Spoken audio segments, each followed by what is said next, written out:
तो एक बार क्या हुआ कि मैं चंडीगढ़ में एक कोऑपरेटिव सोसाइटी में एक फ्लैट परचेज कर लिया।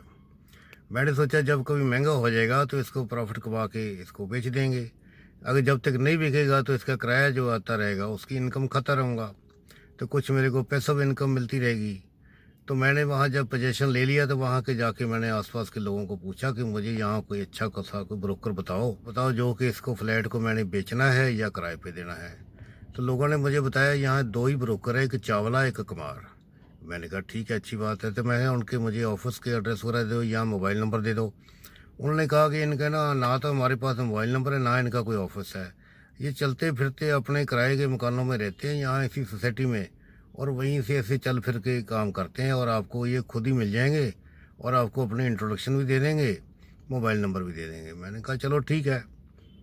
खैर इतनी देर में मैं अपने फ्लैट के अंदर कुछ गया तो काम करवा रहा था, तो वहाँ से आके किसी ने बड़े ज़ोर सी बेल मारी। तो मैं एकदम घबरा गया। मैं कहा भी मैं तो यहाँ किसी को जानता भी नहीं और कोई आस पड़ोस में कोई बंदा रहता भी नहीं, तो बेल किसने मारी है? तो बेल इतनी ज़ोर से मारी है जैसे पुलिस वाले बेल मारते हैं ना, ऐसे बेल मारी। तो खैर मैंने दरवाज़ा खोला तो वहाँ बड़ा एक ऊंचा लंबा एक यंग पर्सन खड़ा था। तो उसने कहा जी मेरा नाम चावला है और मैं यहाँ प्रॉपर्टी डीलर हूँ, क्या मैं अंदर आ सकता हूँ? मैं आ जाओ, मैं तुम्हारी तो यहाँ बहुत सख्त ज़रूरत है। तो कहने लगा ठीक है जी। कहता मैं यहाँ आपका मकान बेच भी सकता हूँ, किराए पर भी दे सकता हूँ, इंटीरियर डेकोरेशन का काम कोई भी कराना हो, पर्दे लगाने हो या आगे आपने कोई वॉलपेपर लगवाना हो, कुछ भी लगाना हो, सब काम मैं आपके बड़े अच्छे रीजनेबल रेट पे करा सकता हूँ। तो मैंने कहा ठीक है जी, अपना ऑफिस का एड्रेस बता दो या अपना मोबाइल नंबर दे दो।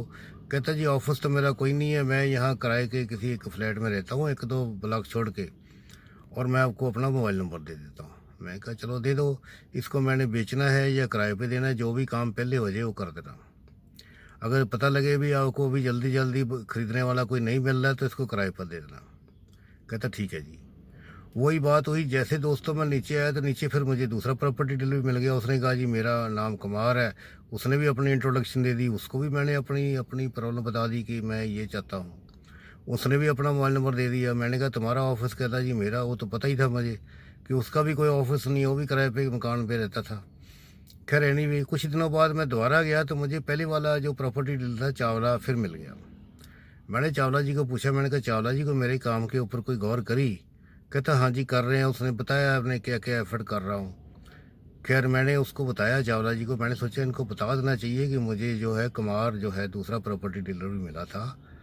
तो मैंने कहा उसको भी मैंने कहा है कि भी अगर जो भी तुम दोनों में से जो भी मुझे पहले क्लाइंट लेके आएगा, चाहे वो खरीदने वाला हो चाहे किराए वाला हो, उसी को कमीशन दूंगा। बाद में कोई डिस्प्यूट नहीं होना चाहिए। और आप कहोगे कि मेरे को पहले मैं आपको मिला था, फिर वो कहेगा मुझे मिला था, ऐसे ऐसे कोई झगड़ा ना करना। जो भी मेरे पास पहले क्लाइंट लेके आ जाएगा, जो मुझे एडवांस ला देगा, चाहे खरीदार हो चाहे किराएदार हो, उसी को कमीशन दी जाएगी। नहीं, कहता ठीक है जी। कहता कौन मिला था? फिर मैंने कहा कुमार। कहता कुमार वो तो चकमा चुल्ला है।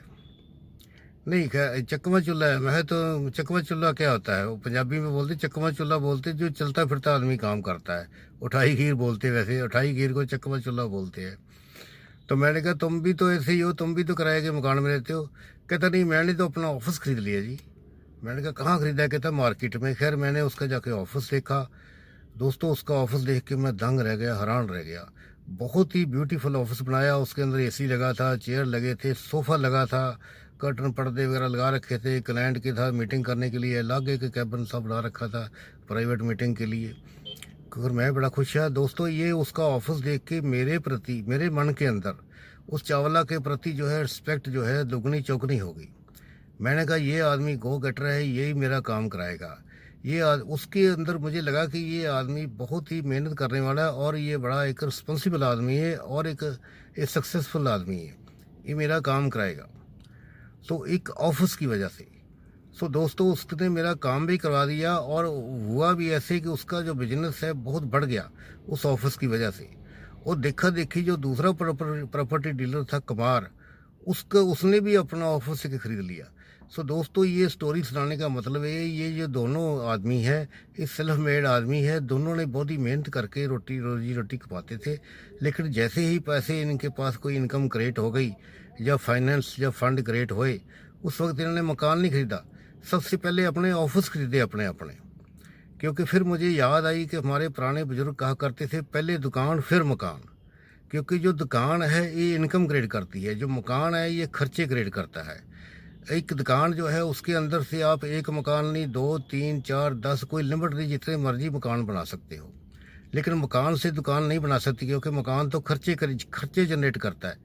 कभी एसी खराब, कभी बिजली का बिल ज़्यादा आ गया, कभी पानी का बिल आ गया, कभी मेंटेनेंस करानी पड़ गई, कभी हाउस टैक्स देना पड़ गया, कभी कुछ। ये सिर्फ खर्चे ही खर्चे हैं, लाइबिलिटी है। कभी ईएमआई आ गई, कभी कुछ आ गया। तो इसलिए सबसे ये मैंने कहने के लिए कि सबसे पहले दुकान फिर मकान खरीदो। सो दोस्तों, आज की वीडियो में इतना ही। जय हिंद।